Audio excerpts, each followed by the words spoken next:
Hello everyone, and welcome to Penguin Productions. Today we'll be looking at some of the new lore released with Destiny 2's Beyond Light expansion, so consider this your spoiler warning. Turn back now if you want to explore Beyond Light for yourselves, but otherwise, let's begin. So, Beyond Light comes with a number of new lore entries, from alternative timelines to letters from our favourite Guardians. While all of these are interesting, especially those related to the Bray family, one lore book has caught my attention. The book, Your Friend, Micah-10. The pages from this book are available through finding the Penguin collectible toys hidden throughout Europa. And as you can probably tell, all of us here at Penguin Productions are super excited about this set of collectibles for some pretty obvious reasons. Lore-wise though, these penguins were toys given by Clovis Bray to the children of the Eventide colony. And the book itself focuses on one child in particular, Micah-10, who I believe later becomes the dead mother of ghosts, Micah-10. Now by way of a disclaimer, I have only read letter 1 from this lore book, so this is all entirely speculative. And while the full lore book is available on Ishtar Collective, and please do go and check them out because they're a wonderful site, I didn't want to spoil the story for myself, so I'm only going to be working with and looking at lore currently available in game. So with all that said, let's see what Micah had to say in this week's lore entry. Letter 1. Dear Traveller, my name is Micah. I am 10 years old and a human. You probably knew that second part, but my papa says there were probably lots of different intelligent species where you come from, so I wanted to be specific. Where are you from, by the way? I'm from Mars, but right now me and my dad are on our way to join my papa at a brand new colony on Europa. Papa is the lead quantum engineer at Braytech, which basically means he builds super cool computers. He's so good at it. He gets to work with Clovis Bray on all the top secret stuff. He even designed some of Rasputin's hardware. I hope he shows me what he's working on. He used to do that back on Mars. It'll be a good learning opportunity for you, he'd say. But only if you promise not to tell anyone. And I never have. Even though my friends back home bug me about Papa's work all the time. My old home, I mean. Soon Europa will be my home, and you'll be my new next door neighbour over on Io. I wish we could pass by you on the way so I could see you up close. But Eventide, that's the colony, needs supplies, and Dad is supposed to start working right away. He's a psychologist. I don't really get what he'd even do for Braytech. All he does is ask people how they're feeling over and over again. Maybe they need him to train a war mind like Dr. Anna Bray did. Only instead of language, he'll teach you how to analyse its dreams. Dad always teases Papa that a human brain is a lot harder to work with than a hard drive. Maybe Papa got him on one of his projects to finally prove him wrong. What do you have? A hard drive or a brain? Are you an AI like Rasputin? Have you ever even talked to him? Sorry if these questions are nosy. Dad says I'm super curious, and that's okay. I just need to learn when to stop asking questions. Which is pretty unfair, since he gets to ask me stuff all the time. Like right now, he asked what I'm writing, so I better encrypt this real quick and go. I'll write more later. Your friend, Micah. So, as you can see from this entry, Micah is travelling with her dad to meet up with her papa on Europa. She is 10 years old, which will be important later, so bear that in mind, and her family is originally from the Bray colony on Mars, the city of Freehold. It seems that her dad and papa are both going to be instrumental in aiding Clovis Bray in creating the Exos, with her papa being a computer whiz, which of course heads up the mechanical side of the Exos, while her dad is a psychologist, and therefore will be especially useful when dealing with the side effects of becoming an exo, such as exobind degeneration, where exos eventually dream themselves into self-destruction because they can't cope with the simulation of their bodies. But I believe that his skills especially will factor into the story down the line, and maybe we'll see that happening in the coming weeks. It's also interesting to see here that the Traveller specifically mentioned as being on Io, which gives us some idea that Clovis and Eventide happens fairly late within the Golden Age. As we know, the Traveller has to stop terraforming Io due to the onset of the collapse and retreat back to Earth. So we don't really know what the timeline is for this, or at least I don't at the minute, but it would suggest that Eventide's position at least is up against the onset of darkness, so everything that's happening on Europa is pretty much the last ditch attempt of humanity before the darkness shows up and the collapse occurs. But what makes me think that Micah here becomes a guardian? Have a listen to Ghost Stories, Protector of Ghosts. Protector of Ghosts, from Micah-10, to Tallulah Fairwind. Category 5, Sat Bounce. Priority 3. Hello old friend. I have a knack for finding hunters. Another of my little pack has found her partner, a hunter male, and now the two of them are coming to you by watercraft over the Pacific. Keep an eye on this one, Tallulah. Or Talu. He has taken the name Andalbrask, and I believe he will be trouble. Perhaps all this travel has made me sentimental, for when one of my ghost words find their guardian, I am sad, because my pack grows smaller. I miss them when they are gone. Now I am down to one ghost other than my own. Pup, we call him. The runt of my metallic litter. Pup has yet to speak, but always his little blue eye searches for his guardian. I plan to resupply at the Cosmodrome and then take Pup north. Those steppes are uncharted territory, except by that lone wolf, Konar. My correspondence with him is regular in the outbound direction. I consider myself lucky when he answers every 5th message. Still, you and I both know his intel is good. No one else knows old Russia like he does. Perhaps in the Cosmodrome I will find a ship capable of breaking atmosphere, though there is much of this Earth I have yet to see.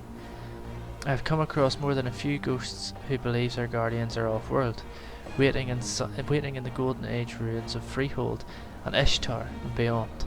Some of these little lights have decided to brave the null on their own, to reach their fated partners. I tell them there's still so much of Earth we've yet to sniff out, that perhaps their guardians have not yet been born. But some of them are convinced. If my next ghost pack wants to make the journey, I am determined to join them. These last few months we've enjoyed the pleasant absence of Cyril. Now I feel more confident that we lost him in Australis. If he tries to hurt my ghosts, I will rip his throat out. I hope you're not feeling too cooped up. You're still doing good work, Tally. And as they say, better you than me. Your faithful den mother of ghosts, Micah-10.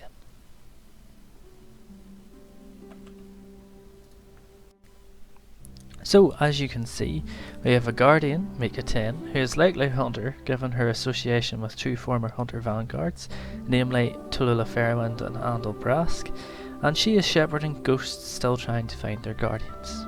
The story itself is of course very interesting, for a number of reasons, and I do wonder that if Micah's interest in the Traveller as a child, if this is indeed the same Micah, has resulted in her position as Dame Mother of Ghosts as a guardian. It's also interesting that childhood Micah and indeed Micah-10 both prominently use friend whenever they're writing. So for example, childhood Micah signs off, your friend Micah Abram, and Micah-10 starts off her letter to Tallulah saying, dear old friend. Now that's maybe a bit of a stretch, but the whole writing structure of the entire passage in both cases is very similar. They both kind of have a jokey demeanour, albeit that that's fitted to hunters in general, so that's maybe not solid evidence, but even the way they sign off, it's always your friend, your dead mother of ghosts. So I'm putting that in there as a possibility, as evidence. But other than that, and other than the name, what other evidence do we have that these Micahs are indeed one and the same? Well, for one, I don't believe for a second that Bungie included Micah's age as 10 in the new lore by coincidence. And while that's not how exo numbers work, as they of course relate to the number of mind wipes an exo has underwent, the similarities between the number and name of both Micahs are far too coincidental for my liking, and as a hunter, there is no such thing as coincidence. Secondly, there is the fact that Micah-10 is an exo. So we now know that, with a few exceptions, all exos were created and indeed uploaded at the Deepstone Crypt on Europa. From both Clovis Bray's journal, which was available through the collector's edition of Beyond Light, and the most recent web lore entry on Bungie.net from Elsie Bray, virtually all of the people in Europa were destined to become exos, and therefore it is likely Micah was no exception. But that brings up the matter of her age. She is, after all, only 10, and we have yet to see any exos that appear childlike. So, is it even possible to upload a child to an exo body? Well, all we have to do is look at Ada 1, the custodian of the Black Armory, as she was only a child whenever she suffered a fatal wound in Niobe Labs. The members of the Black Armory, including her mother, uploaded her to an exo body that was a prototype forge, and she became Ada 1 while still a child. Now, to think that that was possible with only the limited materials available at Niobe Labs and in the midst of the collapse, it's not that far a jump to believe that Clovis Bray, as determined as he was to become an immortal god, was able to upload the consciousness of a child without even having to consider the ethical implications. There is also the possibility, of course, that Micah is able to reach adolescence before the collapse. As noted earlier, the Traveller is on Io, and although we have no exact time for whenever it departs Io for Earth, we do know that the terraforming process is never finished due to the darkness's arrival. So depending on how long the terraforming process itself takes, whether that be days, months or years, it is possible that Clovis and Micah, and indeed her dad and papa, could have spent years on Europa. Now, from the Bray journal, it seems more likely that the whole enterprise on Eventide only lasted a few months. Elsie Bray suffers from a genetic disorder that will eventually force her body to decay, and the only solution that Clovis has been able to find is uploading her to an exo body.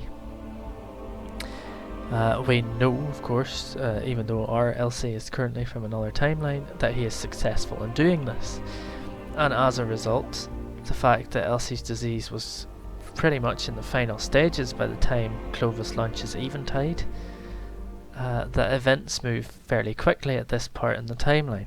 Now again, no exact dates are provided, and even Clovis's diary journal or diary entries don't have a specific date associated with them. So we may never know exactly how long the colony of Eventide operates for. Indeed, having explored Europa a bit, a lot of the Braytech facilities seem as though they're like new. There doesn't seem to be much wear and tear, but there has been an awful lot of production. But with Siva and other elements within the Destiny universe, it's not too far-fetched to think that colonies such as this could pop up instantaneously and remain virtually untouched for generations without them necessarily having to be lived in for a long time. Regardless of Micah's age though, I do believe that Micah Abram and Micah-10 are one and the same. Much as Anna Bray is finding out about her own past, I hope we get the chance to find out more about Micah in the coming weeks, and indeed, judging by the name of the lore book, that is indeed something we will do. After all, if this theory is true, which it very well may not be, Bungie would have provided an origin story for such a minor character that, while awesome, and I love it whenever they do this kind of thing, I can't help but wonder if Micah-10 is going to play a more prominent role in stories to come. After all, we haven't got an origin story for a lot of the main characters that we've interacted with, and we know virtually nothing about Shaw Han, for example, the newest addition to the franchise. So the fact that Micah-10, who has only appeared in this one ghost story entry that I read earlier on, is now getting possibly her own origin story, does seem to speak of greater things to come, and I am very, very excited to find out what those are. That concludes today's Destiny 2 lore video. If you enjoyed it or have your own theories, please let me know in the comments below. And until next time, I will see you Guardians on Europa. Bye!